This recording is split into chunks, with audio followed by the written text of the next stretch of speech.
Au Soudan, nous vous parlions hier de cette attaque qui a fait au moins 65 morts à Omdurman, ville voisine de la capitale Khartoum. Eh bien, cette violence ne touche pas que les abords de Khartoum. Ces derniers jours, les bombardements ont été particulièrement meurtriers.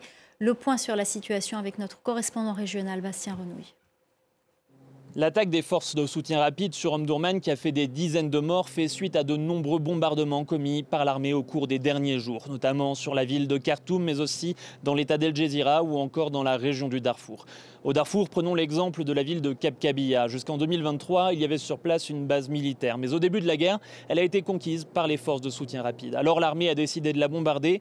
Mais au lieu de prendre une base militaire pour cible, ces chasseurs ont décidé de bombarder un marché, faisant plus d'une centaine de victimes chez les civils, selon des témoins présents sur place.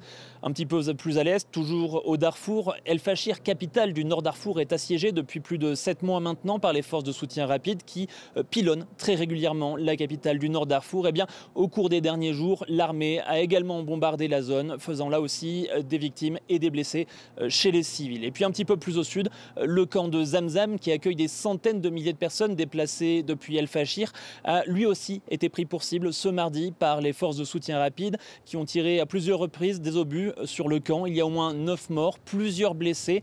Le camp, qui jusqu'à présent était un endroit sûr pour les déplacés, eh bien, ne l'est plus désormais.